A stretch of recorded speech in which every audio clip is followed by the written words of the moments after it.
ਰਾਮਚੰਦਰ ਜੀ ਭਾਵੇਂ ਇੱਕ ਅਵਤਾਰ ਸਨ ਪਰ ਆਪਣੇ ਮੋਹ ਨੂੰ ਨਾ ਉਹ ਜਿੱਤ ਸਕੇ। ਗੁਰਬਾਣੀ ਦੇ ਵਿੱਚ ਬੜੇ ਐਗਜ਼ਾਮਪਲ ਦ੍ਰਿਸ਼ਟਾਂਤ ਦੇ ਕੇ ਸਤਿਗੁਰਾਂ ਨੇ ਇਹ ਗੱਲ ਨੂੰ ਸਿੱਧ ਕੀਤਾ ਹੈ ਕਿ ਇਹ ਚੀਜ਼ਾਂ ਕਿੰਨੀਆਂ ਬਲਵਾਨ ਹਨ।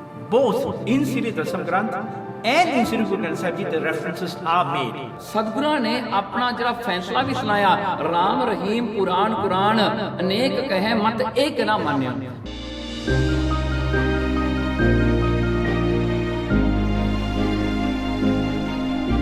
ਇਹ ਗੁਰੂ ਗੋਬਿੰਦ ਸਿੰਘ ਸੱਚੇ ਪਾਤਸ਼ਾਹ ਜੀ ਨੇ ਇਸ ਬਾਣੀ ਨੂੰ ਆਪ ਲਿਖਿਆ ਤੇ ਆਪ ਉਚਾਰਿਆ। Guru Gobind Singh Ji himself wrote Sri Dasam Granth. Really, no doubt at all.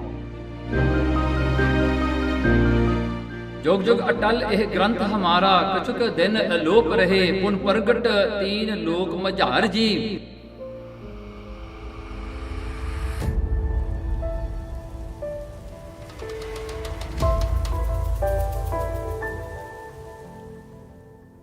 ਸ੍ਰੀ ਗੁਰੂ ਗ੍ਰੰਥ ਸਾਹਿਬ ਜਿਨ੍ਹਾਂ ਦੀ ਬਾਣੀ ਦੇ ਵਿੱਚ ਕਈ ਐਸੇ ਪਾਤਸ਼ਾਹ ਜੀ ਨੇ ਐਗਜ਼ਾਮਪਲਸ ਦਾ ਦ੍ਰਿਸ਼ਟਾਂਤ ਵਰਤੇ ਹਨ, ਜਿਨ੍ਹਾਂ ਦੇ ਵਿੱਚ ਤਕਰੀਬਨ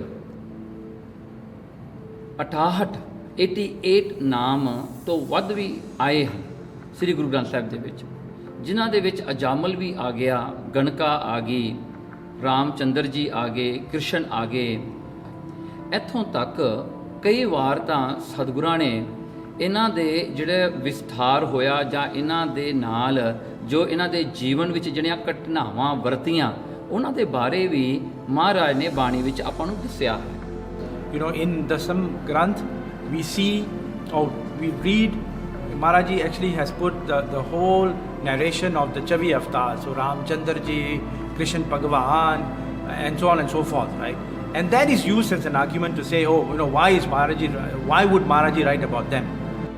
ਹੁਣ ਜਿਸ ਤਰ੍ਹਾਂ ਕਰਕੇ ਦੇਖੋ ਇਹ ਸਾਰੇ ਜਿਹੜੇ 68 ਨੇ ਜਾਂ ਇਸ ਤੋਂ ਵੱਧ ਨੇ, ਇਹਨਾਂ ਦੇ ਵਿੱਚ ਸਤਿਗੁਰਾਂ ਨੇ ਇਹਨਾਂ ਦੇ ਨਾਮ ਵਰਤ ਕਰਕੇ ਕਈ ਵਾਰ ਦੇਖੋ ਜੇ ਐਗਜ਼ਾਮਪਲ ਲਈਏ ਆਪਾਂ ਵੀ ਰਾਮਚੰਦਰ ਜੀ ਹੋਏ, ਜਿਨ੍ਹਾਂ ਦੇ ਬਾਰੇ ਭਗਤ ਨਾਮਦੇਵ ਜੀ ਨੇ ਆਪਣੀ ਬਾਣੀ ਵਿੱਚ ਲਿਖਿਆ ਹੈ, ਜਸਰਤ ਰਾਏ ਨੰਦ ਰਾਜਾ ਮੇਰਾ ਰਾਮਚੰਦ। ਹੁਣ ਦੇਖੋ ਭਗਤ ਨਾਮਦੇਵ ਜੀ ਕਹਿੰਦੇ ਨੇ ਦਸ਼ਰਥ ਦਾ ਪੁੱਤਰ ਜੋ ਰਾਮਚੰਦਰ ਜੀ ਹੋਏ, ਪ੍ਰਣਵੇਂ ਨਾਮਾ ਤਤ ਰਸ ਅੰਮ੍ਰਿਤ ਪੀਜੈ। ਦੇਖੋ ਹੁਣ ਉੱਥੇ ਰਾਮਚੰਦਰ ਨੂੰ ਇੱਕ ਨੇਕ ਰਾਜਾ ਮੰਨਿਆ ਹੈ, ਇੱਕ ਜਿਹੜਾ ਹੈ ਆਦਰਸ਼ਟ ਰਾਜਾ ਮੰਨਿਆ ਹੈ, ਇੱਕ ਚੰਗਾ ਰਾਜਾ ਮੰਨਿਆ ਜਿਹਨੇ ਸੁੰਦਰ ਰਾਜ ਕੀਤਾ, ਜਿਹਦੇ ਰਾਜ ਵਿੱਚ ਪ੍ਰਜਾ ਖੁਸ਼ ਹੋਈ। ਤਾਂ ਨਾਲੋਂ ਨਾਲ ਮਹਾਰਾਜ ਨੇ ਬਾਣੀ ਵਿੱਚ ਇਹ ਵੀ ਦੱਸਿਆ, ਗੁਰੂ ਨਾਨਕ ਸਾਹਿਬ ਸੱਚੇ ਪਾਤਸ਼ਾਹ ਜੀ ਦਾ ਸ਼ਬਦ ਹੈ ਕਿ ਰੋਵੇ ਰਾਮ ਨਿਕਾਲਾ ਭਇਆ, ਸੀਤਾ ਲਖਮਣ ਵਿਛੁੜ ਗਿਆ। ਦੇਖੋ ਉੱਥੇ ਇਹ ਵੀ ਦੱਸਿਆ, ਦੇਖੋ ਰਾਮਚੰਦਰ ਜੀ ਭਾਵੇਂ ਇੱਕ ਅਵਤਾਰ ਸਨ ਪਰ ਆਪਣੇ ਮੋਹ ਨੂੰ ਨਾ ਉਹ ਜਿੱਤ ਸਕੇ ਤੇ ਮੋਹ ਦੇ ਦੁੱਖ ਕਰਕੇ ਉਹ ਵੀ ਰੋਏ ਜਦੋਂ ਸੀਤਾ ਤੇ ਲਖਮਣ ਉਹਨਾਂ ਤੋਂ ਵਿਛੜ ਗਏ। ਹੁਣ ਇੱਥੇ ਗੁਰਬਾਣੀ ਨੇ ਇੱਕ ਤੱਤ ਨੂੰ ਸਮਝਾਇਆ ਕਿ ਵੱਡੇ ਤੋਂ ਵੱਡੇ ਵੀ ਅਵਤਾਰ ਔਲੀਏ ਜਿਹੜੇ ਹੋਏ ਨੇ ਉਹ ਵੀ ਇਹ ਮੋਹ ਤੋਂ ਨਾ ਬਚ ਸਕੇ। ਤਾਂ ਇਸ ਕਰਕੇ ਗੁਰਬਾਣੀ ਦੇ ਵਿੱਚ ਬੜੇ ਐਗਜ਼ਾਮਪਲ ਦ੍ਰਿਸ਼ਟਾਂਤ ਦੇ ਕੇ ਸਤਿਗੁਰਾਂ ਨੇ ਇਹ ਗੱਲ ਨੂੰ ਸਿੱਧ ਕੀਤਾ ਹੈ ਕਿ ਇਹ ਚੀਜ਼ਾਂ ਕਿੰਨੀਆਂ ਬਲਵਾਨ ਨੇ। The point really is, both in Sri Dasam Granth and in Sri Guru Granth Sahib Ji, the references are made. ਸ੍ਰੀ ਦਸਮ ਗ੍ਰੰਥ ਸਾਹਿਬ ਦੇ ਵਿੱਚ ਵੀ ਸਤਿਗੁਰਾਂ ਨੇ ਇਹੀ ਨਾਮ ਵਰਤੇ, ਇਹਨਾਂ ਦੀਆਂ ਸਾਖੀਆਂ ਆਪਾਂ ਨੂੰ ਦੱਸੀਆਂ ਕਿ ਇਹਨਾਂ ਦੇ ਨਾਲ ਕੀ ਹੋਇਆ। ਹੁਣ ਦੇਖੋ ਇੱਕ ਪਾਸੇ ਸਤਿਗੁਰਾਂ ਦੇ ਕਵੀ ਦਰਬਾਰ ਦੇ ਵਿੱਚ ਰਮਾਇਣ ਦਾ ਜਿਹੜਾ ਹੈ ਟ੍ਰਾਂਸਲੇਸ਼ਨ ਹੋ ਰਿਹਾ ਹੈ, ਉਹਨਾਂ ਨੂੰ ਭਾਖਾ ਵਿੱਚ ਬਦਲਿਆ ਜਾ ਰਿਹਾ ਹੈ।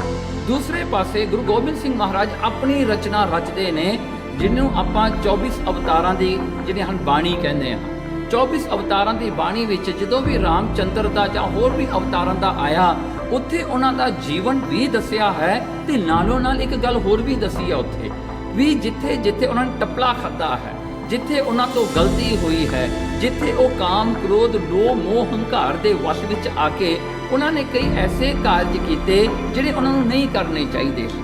ਸੋ ਇੱਥੇ ਗੁਰੂ ਮਹਾਰਾਜ ਨੇ ਇੱਕ ਗੱਲ ਦਰਸਾਈ ਹੈ ਕਿ ਦੇਖੋ ਭਾਵੇਂ ਦੁਨੀਆ ਦੇ ਵਿੱਚ ਵੱਡੇ ਤੋਂ ਵੱਡਾ ਰਾਜਾ ਜਿਵੇਂ ਹਰਿਸ਼ਚੰਦਰ ਰਾਜਾ ਵੀ ਹੋਇਆ, ਕਿੰਨਾ ਆਦਰਸ਼ਟ ਰਾਜਾ ਸੀਗਾ, ਕਿੰਨਾ ਚੰਗਾ ਰਾਜਾ ਸੀ, ਪਰ ਦੇਖੋ ਅਖੀਰ ਕਰ ਉਹਦੇ ਮਨ ਵਿੱਚ ਵੀ ਹੰਕਾਰ ਆ ਗਿਆ, ਭਾਵੇਂ ਸੂਖਸ਼ਮ ਰੂਪ ਵਿੱਚ ਹੈ।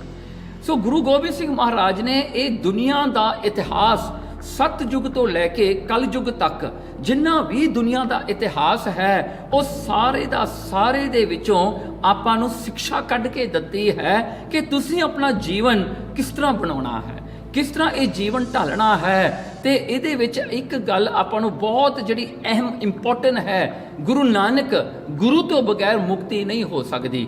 ਤੇ ਦੇਖੋ ਮਹਾਰਾਜ ਨੇ ਇਹਨਾਂ ਰਮਾਇਣ ਜਿਹੜਾ ਹਨ, ਭਾਵੇਂ ਭਾਗਵਤ ਪੁਰਾਣ ਜਿਹੜਾ ਹਨ ਦਸਮ ਸਕੰਦ, ਜਿਹੜਾ ਭਾਗਵਤ ਪੁਰਾਣ ਦਾ 10ਵਾਂ ਚੈਪਟਰ ਹੈ, ਉਹ ਵੀ ਮਹਾਰਾਜ ਨੇ ਉਹਦਾ ਟ੍ਰਾਂਸਲੇਸ਼ਨ ਕੀਤਾ ਤੇ ਟ੍ਰਾਂਸਲੇਸ਼ਨ ਕਰਕੇ ਉਹਦੇ ਵਿੱਚ ਸਿੱਖਿਆ ਵੀ ਆਪਾਂ ਨੂੰ ਦਿੱਤੀ। ਤੇ ਦੇਖੋ ਹੁਣ ਇਹਦੇ ਵਿੱਚ ਦੇਖੋ ਇਹ ਸਾਰਾ ਜਿਹੜਾ ਇਤਿਹਾਸ ਦੁਨੀਆ ਦਾ ਹੈ, ਇਹ ਗੁਰੂ ਗੋਬਿੰਦ ਸਿੰਘ ਮਹਾਰਾਜ ਤੋਂ ਸ਼ੁਰੂ ਨਹੀਂ ਹੋਇਆ। ਗੁਰੂ ਅਮਰਦਾਸ ਮਹਾਰਾਜ ਦੇ ਜਿਹੜੇ ਹਨ ਸਮੇਂ ਦੇ ਵਿੱਚ ਕੇਸੋ ਦਾਸ ਪੰਡਤ ਹੋਇਆ ਕਰਦਾ ਸੀ, ਜਿਹੜਾ ਕਥਾ ਕਰਿਆ ਕਰਦਾ ਸੀ ਗੁਰੂ ਦੀ ਹਜ਼ੂਰੀ ਵਿੱਚ। ਤੇ ਜਿਹੜਾ ਗੁਰੂ ਅਰਜਨ ਦੇਵ ਜੀ ਸੱਚੇ ਪਾਤਸ਼ਾਹ ਜੀ ਦੇ ਦਰਬਾਰ ਵਿੱਚ ਗੋਪਾਲ ਰਾਏ ਆ ਕੇ ਕਥਾ ਕਰਿਆ ਕਰਦਾ ਸੀ।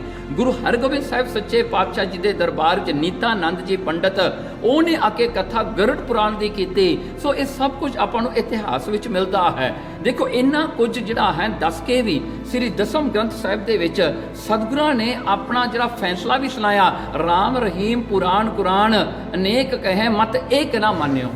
ਇੱਕ ਵੀ ਜਿਹੜਾ ਹਨ ਧਰਮ ਫੇਥ ਨੇ ਜਿਹੜਾ ਹੈ ਕੇਵਲ ਪਰਮਾਤਮਾ ਨੂੰ ਨਹੀਂ ਮੰਨਿਆ, ਤੇ ਉਹਨਾਂ ਦੇ ਵਿੱਚ ਉਹਨਾਂ ਨੇ ਕੰਡੀਸ਼ਨਸ ਰੱਖੇ, ਉਹਨਾਂ ਨੇ ਹੋਰ ਜਿਹੜਾ ਮਿਲਾਵਟ ਕੀਤੀ। ਕਹਿੰਦੇ ਗੁਰੂ ਨਾਨਕ ਦਾ ਮਤ ਐਸਾ ਹੈ ਨਾ ਜਿਹਦੇ 'ਚ ਇੱਕੋ ਇੱਕ ਪਰਮੇਸ਼ਰ ਦੇ ਨਾਮ ਦੀ ਹੀ ਗੱਲ ਹੁੰਦੀ ਹੈ। The simple answer to that is, if we just go back to Guru Granth Sahib Ji, we see the same names appearing, and Maharaj is making in Guru Granth Sahib Ji again the same references are made to teach us, using all of these different stories to guide us, and what are the good features in some of these avatars, and some of the things that we can learn from. Despite having so many good qualities, some of them actually did still fall into the trap of ego, the trap of attachment. ਇਹ ਮਿਥੋਲੋਜੀ ਕਿਵੇਂ ਹੋ ਸਕਦੀ ਹੈ ਜੇ ਗੁਰੂ ਨੇ ਇਹ examples ਵਰਤੇ ਨੇ?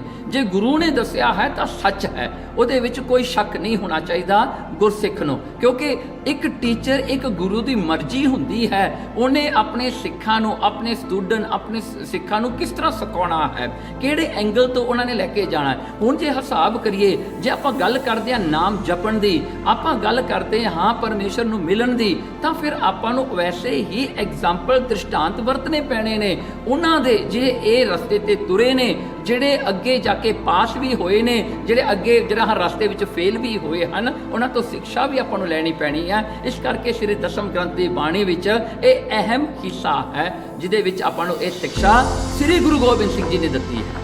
And the concern that I personally have is, if we say that Dasam Granth is not authentic, it is not by Guru Gobind Singh Ji, because Maharaj has made reference to Ramchandra Ji and Krishna Bhagavan. My fear is that then next phase will be Guru Granth Sahib Ji is not authentic, because the same names appear again. So I think we need to be really careful, be extremely careful trading along these lines.